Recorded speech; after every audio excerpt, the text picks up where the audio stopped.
இலக்கை நோக்கி டுவர்ட் த கோல் இந்த நிகழ்ச்சிக்கு உங்களை அன்புடன் வரவேற்கிறோம். Praise the Lord. ஆண்டவராகிய இயேசுவின் இனிய நாமத்தில் உங்கள் யாவருக்கும் அன்பின் வாழ்த்துக்கள். லூக்கா எழுதின சுவிசேஷம் 15ஆம் அதிகாரம் 12ஆம் வசனம். அந்தப்படி அவன் அவர்களுக்கு தன் ஆஸ்தியை பங்கிட்டு கொடுத்தான். இளையகுமாரன் தன்னுடைய தகப்பனிடத்தில் தனது ஆஸ்திகளை பங்கிட்டு கொடுக்க வேண்டும் என்று வலியுறுத்தி கேட்டுக்கொண்டான். தகப்பன் பாருங்க, இளையகுமாரனுக்கு மட்டும் கொடுத்தான் அப்படின்னு இல்லாம மூத்த குமாரனுக்கு சேர்த்து கொடுத்தது இந்த வார்த்தை. அந்தபடி அவர்களுக்கு 2 பேருக்கும் என்னென்ன சொத்துக்கள் என்னென்ன ஆஸ்திகள் உண்டோ அதை பகிர்ந்து கொடுத்தான். நடந்தது என்ன? இளையகுமாரன் வாங்கினதுதான் தாமதம். கொஞ்ச நாள்ல தகப்பனை விட்டு அவன் பிரிஞ்சு போயிட்டான். ஆனா இந்த மூத்த குமாரன் பாருங்க, சொத்துக்கள் அவனுக்கு பகிர்ந்து கொடுக்கப்பட்ட போது, யூத கலாச்சாரத்தின்படி சொத்துக்கள் பிரிக்கப்படுவது என்பது ஏதோ யாருக்கும் தெரியாம ரகசியமா நடக்கிறது கிடையாது. மூப்பர்கள் முன்னிலையில அநேகருக்கு மத்தியில சாட்சியாக அது பிரித்து கொடுக்கப்படும். அப்ப இவன் இன்னைக்கு ஓனர். இவன் நினைச்சா அவனுடைய விருப்பப்படி தன்னுடைய காலத்தை அவன் செலவு செய்யலாம். இனி தன்னுடைய தகப்பனுக்கு அவன் கட்டுப்பட்டவனா இருக்கணும் அப்படிங்கிற அவசியமே இல்லை. ஆனா அவன் சொல்றான், இத்தனை வருஷ காலமாய் நான் உமக்கு ஊழியம் செய்யறேன், உடைய கற்பனைகளில் ஒன்றை நான் மீறல. வயலில இருந்தான் அப்படிலாம் நம்ம பார்க்க. அப்படின்னா என்ன அர்த்தம்? இந்த இளையகுமாரன் தகப்பனை விட்டு தூரம் போனாலும் இந்த மூத்த குமாரன் தகப்பனுடைய உறவை விட்டு தூரம் போகல. ஒரு நாளும் தான் ஓனர் அப்படிங்கிற ஒரு பெருமிதம் கொள்ளவில்லை.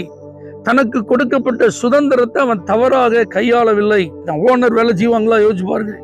ஆனா பாருங்க, இவன் வயலில் இருந்தான் அப்படின்னு நீண்ட காலம் சேவகம் பண்றான். அப்ப இந்த சொத்துக்கள் அவனுக்கு பகிர்ந்து கொடுக்கப்பட்ட பிறகும் நீண்ட வருஷம் தகப்பனோடு இருந்து வேலை செஞ்சுட்டு இருக்கான். அவனுக்கு சேவகம் பண்ணிட்டு இருக்கான். அவனுடைய கற்பனைகளில் ஒன்றை மீறி நடக்கலாம். அப்படின்னா தகப்பன் என்னெல்லாம் சொன்னாரோ எல்லாத்தையும் கேட்டு நடந்தது. தெய்வ பிள்ளைகளை, இன்னைக்கு நாம் அவருடைய நாமத்தின் மேல் விசுவாசம் உள்ளவர்களாகி அவருடைய பிள்ளைகளாய் மாறி இருக்கிறோம். கிறிஸ்துவுக்குள் நாம் உடன் சுதந்திரராய் இருக்கிறோம். ஆண்டவர் நம்மை பல விதங்களில் ஆசீர்வதித்திருக்கிறார், நம்மை மேன்மைப்படுத்தி இருக்கிறார். நமக்கு அப்பா பிதாவே என்று அழைக்கக்கூடிய புத்திர சுவிகாரத்தின் ஆவிய உரிமையா கர்த்தர் தந்திருக்கிறார். இவ்வளவு நன்மைகளை பெற்ற நாம் தேவனோடு உள்ள உறவில் எப்படி இருக்கிறோம்? தேவனோடு இணைந்து இருக்கிறோமா? அவருக்கு சேவகம் பண்ணுகிறோமா? அவருடைய கற்பனைகளின்படி நாம் நடக்கிறோமா? இன்னும் அவர் நமக்கு நியமித்திருக்கிற வழிகளில் தான் நாம் இருந்து செயல்பட்டு கொண்டிருக்கிறோமா? அவருக்காக நாம் ஏதாவது செய்யறோமா?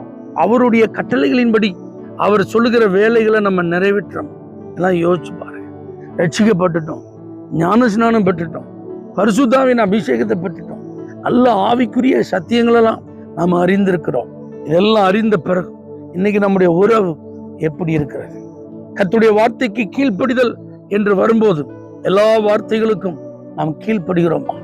தேவன் தாளந்துகளையும் திறமைகளையும் கொடுத்து அவருடைய ராஜ்யத்திற்காக நம்மை வேலை செய்ய எதிர்பார்க்கிறாரே. நமக்கு கொடுக்கப்பட்ட திறமைகளும் தாளந்துகளும் அவருடைய நாமத்தின் மகிமைக்கென்று பயன்படுத்தப்படுகிறதா?